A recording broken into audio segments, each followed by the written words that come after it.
किसी ने हमसे प्रश्न किया, कल की ही बात है और हमें बहुत अच्छा लगा उनका प्रश्न, इसलिए हम आपको भी सुना देते हैं। किसी ने हमें पत्र भेजा, गुरुजी भारतीय परंपरा में प्रणाम क्यों करते हैं?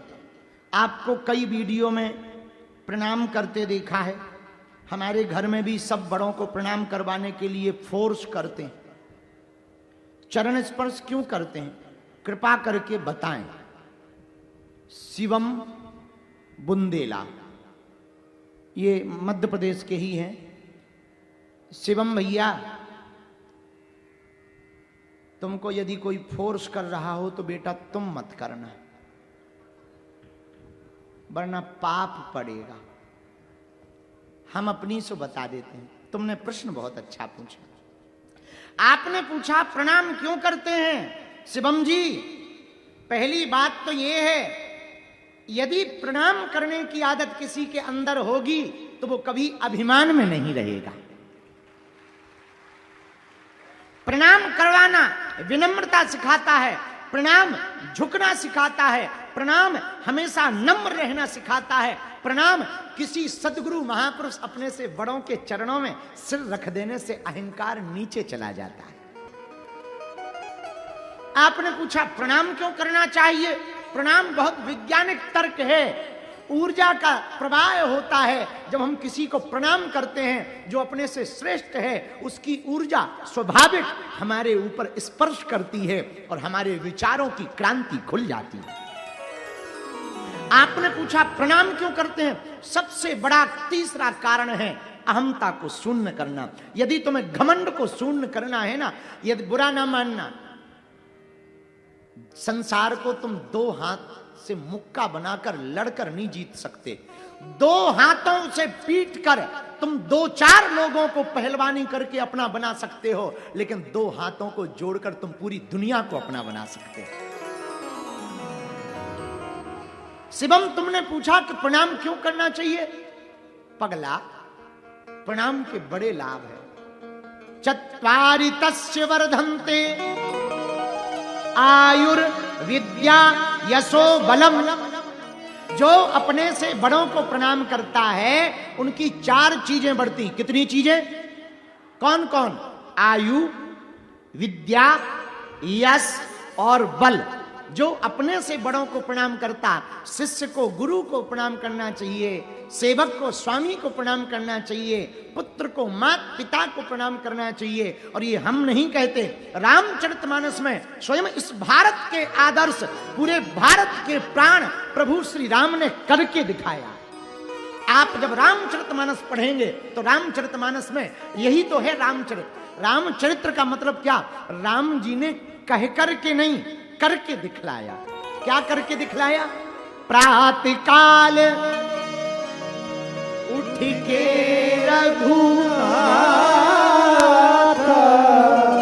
मात पिता गुरु नाम।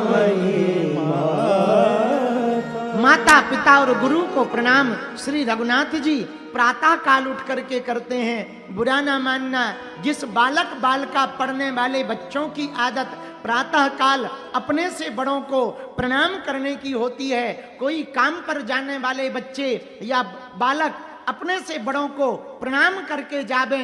हम एक बात कह सकते हैं बहुत ठोस मजबूती के साथ, यदि ऐसी आदत रहेगी तो जहां भी जाओगे विजय होकर आओगे। शिवम, तुमने कहा कि फोर्स करते हैं, हाँ तो तुम मत करना, पर प्रणाम का और बुरा न मानना। शिवम, एक सूत्र नोट कर ले बेटा, एक प्रणाम कई परिणाम बदल सकता है? एक प्रणाम कई परिणाम बदल सकता है। शिवम, यदि तुमको भरोसा ना होता हो तो जरा आज की कथा हमारी सुन लेना। तुमने पूछा कि प्रणाम क्यों करते हैं, तुम्हें काम आएगा। किसी राज्य में एक गांव में एक तालाब था। भैया सुनना ध्यान से। तालाब में बहुत मछलियां थीं। एक मछुआरा रोज जाता था, दाना डालता, जाल फेंकता, मछलियों को पकड़ लेता। कई सालों से यही करता, लेकिन एक गड़बड़ होती। पूछो क्या? वो रोज एक मछली को देखता जिसका पीछे का पंख बड़ा सुनहरा था, गोल्डन, बड़ा प्यारा, सोने के जैसा। वो मछुआरा रोज सोच के जाता आज पकड़ेंगे। 18 साल बीत गए पर वो मछली ना पकड़ पाया। उसने दाना डाल के देख लिया, उसने बंसी जो कांटा होता ना मछली को पकड़ने वाला, वो भी डाल के देख लिया, पर वो मछली ना पकड़ पाया। 18 साल बाद उसे लगा इस मछली में कोई चमत्कार है, ये कोई जादूगरनी है। एक तो ऐसी मछली हमने देखी नहीं, ऊपर से इतने दिन हो गए मैं नंबर 1 का मछुआरा हूं, फिर भी ये सुनहरी मछली को ना पकड़ पाया। एक दिन एक कछुआ ने उस मछली से पूछा, बहन बुरा ना मानो तो एक बात पूछूं? हाँ हाँ पूछ भैया। तो वो मछली से कछुआ कहता, बहन हम यहां बहुत दिन से हैं और बड़ी बड़ी मछलियां, बड़े बड़े मछला, छोटी छोटी मछलियां सब हमारे मित्र रहे, पर धीरे धीरे सब पकड़े गए। पर रोज तुम मिलती हो, 18 साल हो गए, क्या कारण है जो तुम पकड़ नहीं पाई? क्या कारण है तुम जाल में फंस नहीं पाई? उस मछली ने जो जवाब दिया, भारत के ही पढ़ने वाले बच्चों के काम का जवाब है।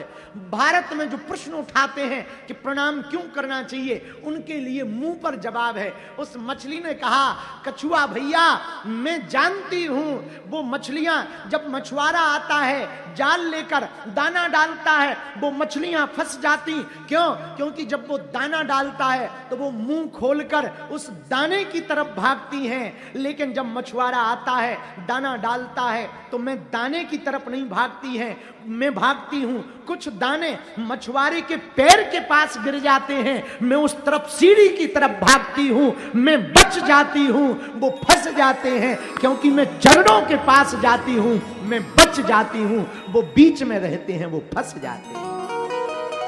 मेरे पागलों, मछलियां भी वो फंसती हैं जो बीच में रहें, जो किनारे पर चरण में मछुआरे के पास आ जाए ना, वो फंसने वाली, जोर से बोलो, फंसने वाली। उसी प्रकार मेरे प्रियजनों, यदि हम अपने से बड़ों को प्रणाम करेंगे, अपने से बड़ों को दंडवत करेंगे, अपने से बड़ों का सम्मान करेंगे, अपने से बड़ों के चरणों में झुकेंगे, तो हम भी संसार सागर में फंसने वाले।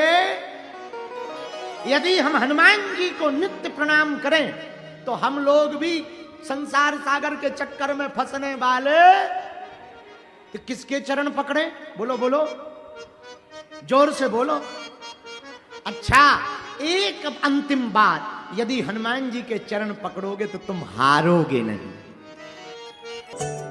बालाजी महाराज के कृपा पात्र बागेश्वर धाम पीठाधीश्वर परम पूज्य धीरेन्द्र कृष्ण शास्त्री जी महाराज का पावन संकल्प, मध्य प्रदेश में छतरपुर के ग्राम गढ़ा में बनेगा विश्व स्तरीय कैंसर अस्पताल एवं रिसर्च सेंटर, जिसकी आधारशिला देश के यशस्वी प्रधानमंत्री नरेंद्र मोदी जी के कर कमलों से रखी जा चुकी है।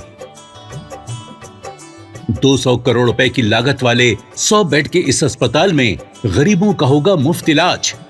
ये बहुत बड़ा अवसर है, बहुत बड़ा काम है। संकल्प बड़ा हो, संतों के आशीर्वाद हो, प्रभु की कृपा हो, तो समय सीमा में सब पूर्ण होता है। हमारे प्रियजनों, बागेश्वर धाम पूरे भारत के लोगों, अभी तक अस्पतालों में मंदिर थे, अब मंदिर में अस्पताल होगा।